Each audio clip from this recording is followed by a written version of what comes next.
Hello, I'm Jonasz Rewiński. Welcome on board the Eastern Express. And as always, I hope you enjoy the journey.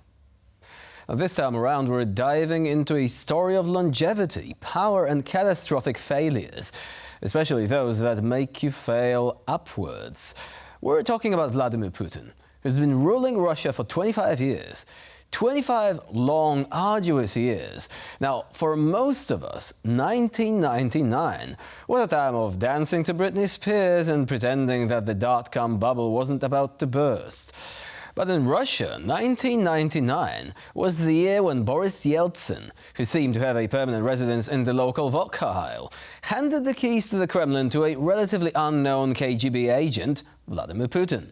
Since then, Putin has managed to hold on to power like a barnacle on a Russian submarine. Oh, sorry, we don't want to mention a submarine to Putin, let alone in August. Anyway, sit tight. Here's our latest report.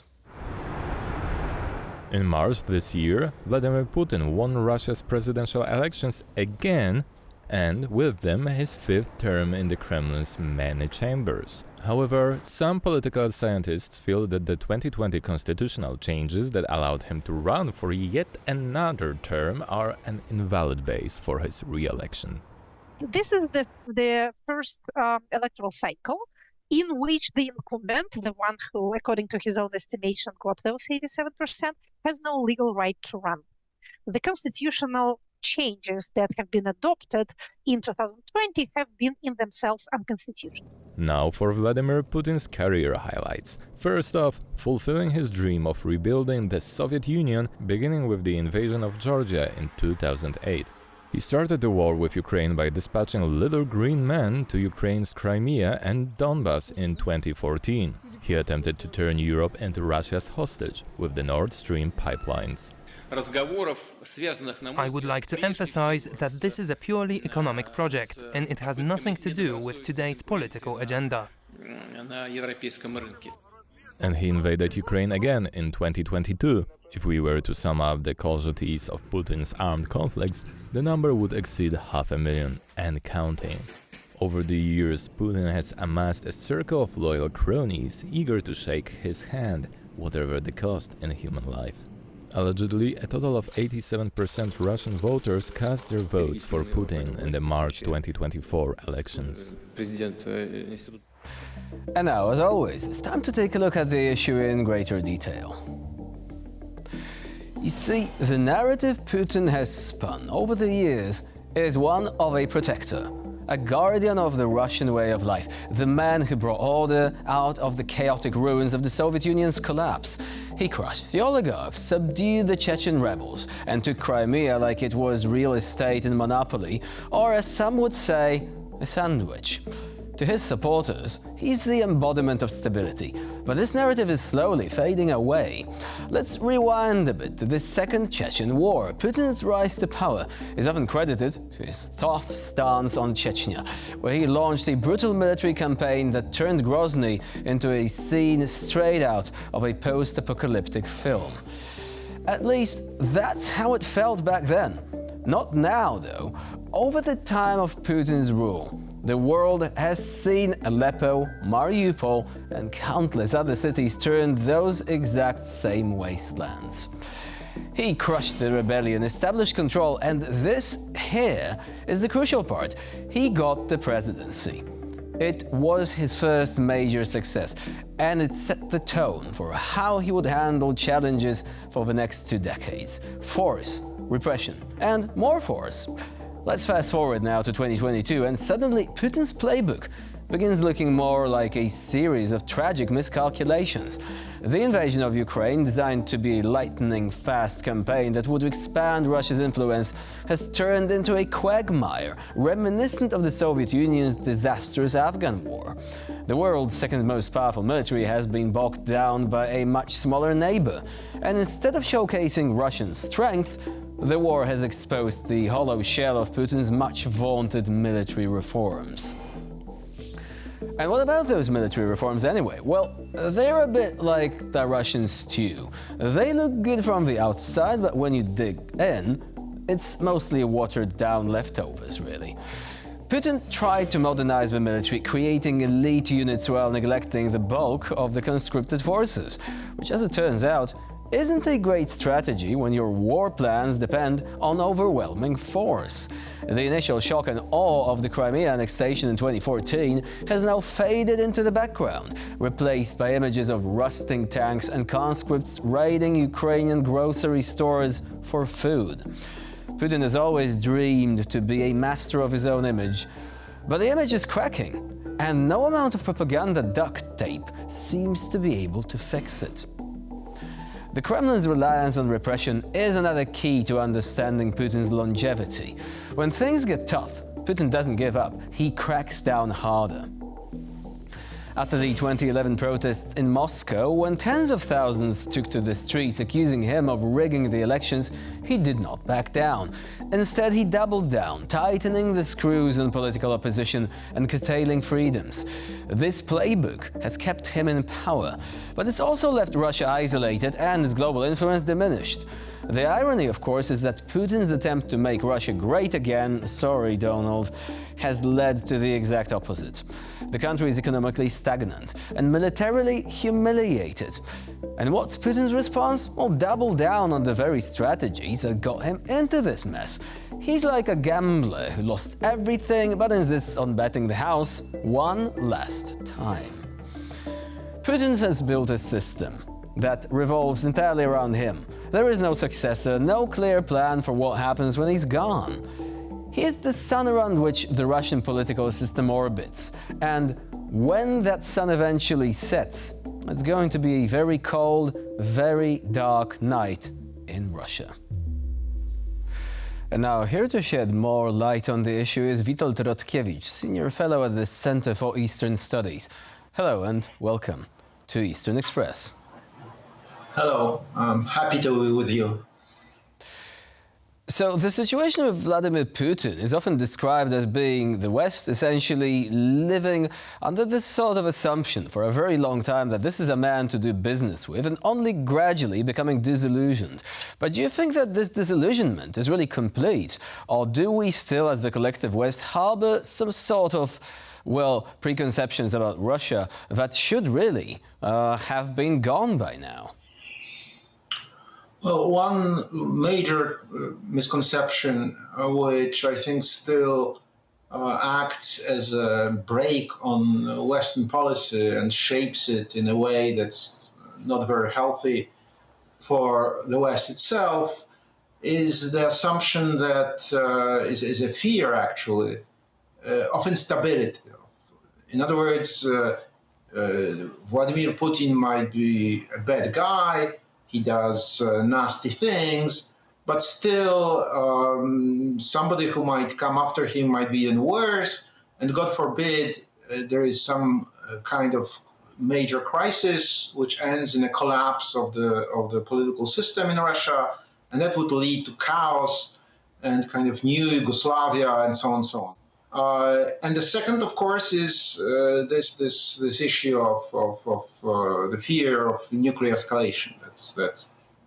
But that has nothing to do with, strictly speaking, with Putin. So yes, there is still in certain sections of Western societies and Western political establishment. I just heard from sort of horse's mouth about the German SPD establishment or significant parts of it. They still hope that by being nice to Putin, they're going to persuade him to be nice to us, and we can end this unhappy, unfortunate conflict by some kind of compromise. And this is another element of Western thinking, which is kind of instinctive to Western politicians, the Western public, socialized in the conditions of political system which sort of is based on compromises and so on and so on. Assumption, this projection onto Vladimir Putin, the Russian elite, Western ideas about what's, how politics is being done. This desire to have a compromise and the assumptions that they are looking for for a ramp off, as the Americans say. It's a way out of the war. And they are looking for a compromise. No, the Russian elite, the Putin elite, is not looking for a compromise. They're looking for a victory. They see it as an existential struggle. They hate us, and and they want to destroy us. And that's the basic fact. So would you say that in this way we're actually a few steps behind this regime? And also, what would need to happen in order for this way of thinking to finally change? It does seem that leaders in certain countries which are affected by this conflict directly, such as Ukraine, but also countries located in close proximity, well, they know what this is about. But for Western leaders, there is still this trace of idealism that perhaps they might actually compel, if not Putin himself, and perhaps the Russian elites to finally embrace democracy. Do you think that this is a lost cause by now, and that we should have already known this at least a decade back, having seen what Putin was already doing there? Well, the Western elites the Russian elites, most of them at least, didn't like democracy. Democracy is about accountability of the ruling elite before the electorate, before the population, before the society. They built a system, they made a huge effort to build a system after the collapse of the Soviet Union, which there were elements of democracy in Russia at the end of the end of the 80s and the early 90s. But the Russian elite didn't do it. They didn't like it, and they built a system which is good for them, which is good for the big guys, and which keeps population subservient and exploited. So for the Russian elite to change their mind about that, it would have to be demonstrated that the way their policy leads to disaster, not only to Russia, but also to them personally. It's like before the Second World War. I mean, the German elite had to suffer the total defeat of Germany to change its thinking about how politics is done and how a big country should behave itself. The same with Japanese. So, salutary effects of a disaster to which the present course might lead would be the only way to persuade these people to change their mind and to think about alternatives. But so far, they think they can win this war. They think the West doesn't have sufficient willpower, that Western societies are not ready to pay the sacrifices for this war. So they are going to continue and persevere, and they're only going to look for ways out and for compromise. They want victory. They want to destroy Ukraine as an independent state. They want to impose a buffer zone on Central Europe. They want Americans out of Europe. They want Western Europe to be completely strategically neutered, namely demilitarized and function and existing under the shadow of Russian military superiority or hegemony. These are the aims. They think these aims are absolutely necessary for their survival and for the security of their system. So they are willing to pursue them with armed force, and they are willing to force the Russian society and to manipulate the Russian society to follow them. And they are quite successful in that. So what would need to happen to disabuse the Russian elites of this notion? I mean, they are already facing problems on the front line. The 3-day operation has turned out to be a bit longer than that. There are major setbacks. There are military assets being destroyed. Do you think that Russia has so much strategic depth that, unlike countries that you've mentioned, Germany, Japan, it would be much more difficult to disabuse the elites of the notion that they can still build an empire along the lines of the 19th century here in the 21st century? The rules have changed. What would essentially need to happen? Do you think that anything short of this collapse of the country, of its structures, which the West has feared so much, would be enough to actually change their way of thinking? Yes, as I said, that was my argument. Unless the Russian army is soundly defeated, in the way that it wouldn't be able to conduct the war anymore, they are not going to change their thinking. I mean, as long as the Russian elite thinks it can win this war, they are not going to think about changing the regime. Once they... What kind of defeat are we talking about? Because, they have lots of resources. They can always move their factories away from front lines. They already done that during World War II, for example. They proved to be very resilient if they are pushed against the wall. If they are just left to their own devices, they will be inefficient as they are now. But, what would need to happen? I don't know, Ukraine getting their hands on long-range weapons, say, destroying tank factories in the Urals. I mean, what are we talking about, essentially? Specifically? Well, we need, first of all, there are several issues here. One is the level of military supported supplies to Ukraine. But resources have to be put into military industry to be able to produce the capacity that's necessary for Ukraine, not even to win, but not to lose this war.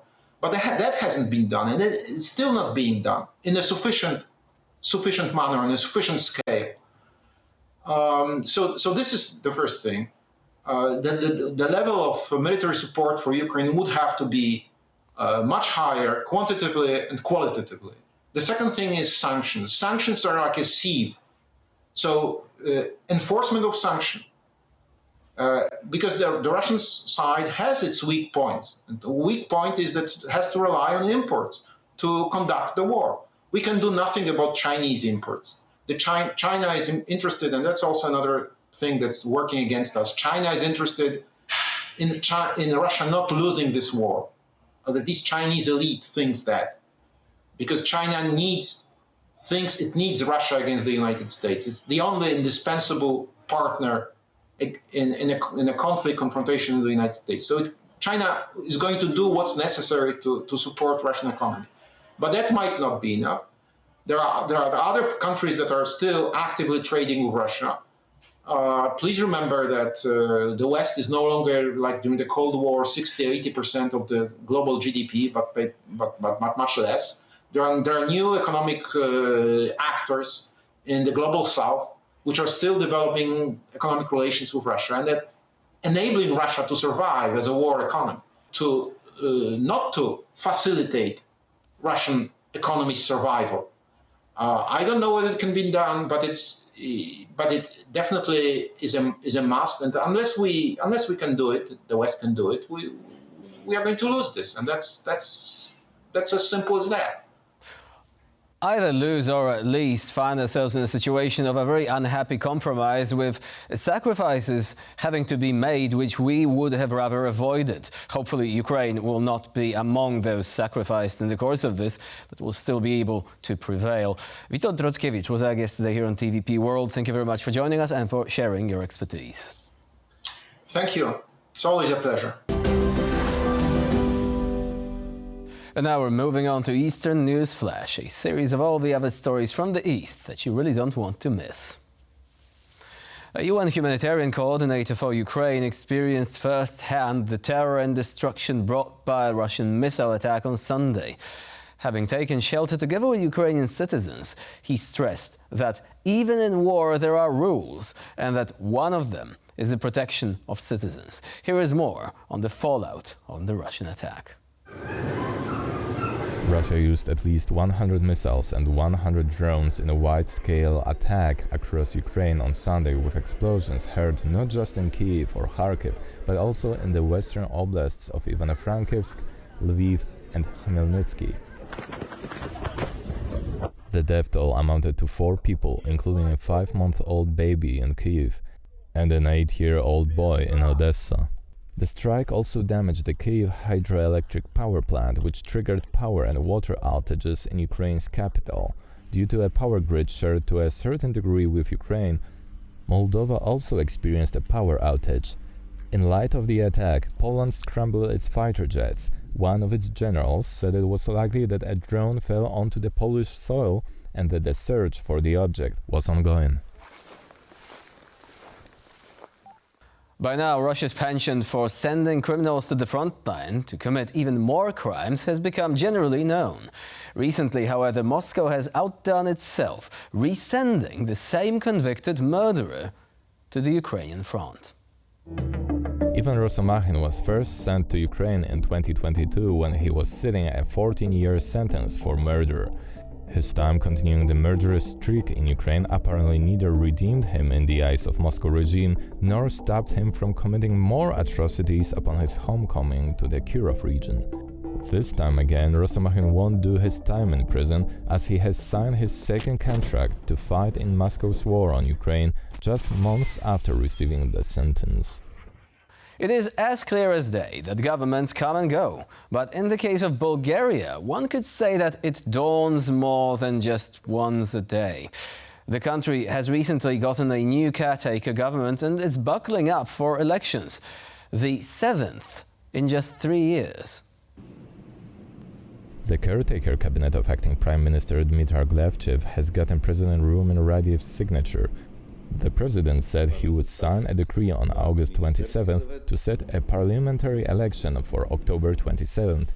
Radyev was forced to act following Bulgarian politicians' three-time failure to put together a coalition government following an inconclusive June election. Glevchev was made caretaker prime minister after the government collapsed in March under similar circumstances. Now poverty and corruption-stricken Bulgaria is heading toward its 7th general election in 3 years. Ever since the beginning of Moscow's invasion of Ukraine, the participation of Russian athletes in sporting events has become something of the elephant in the room kind of scenario. People have been told that Russians cannot participate unless everyone pretends that the Russians are not Russians.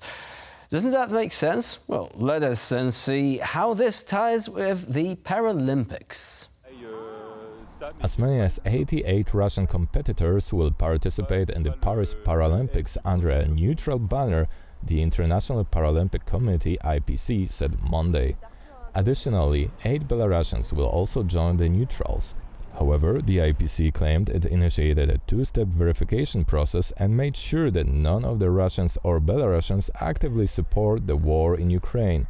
Having any links to their country's militaries would also be a disqualifying factor.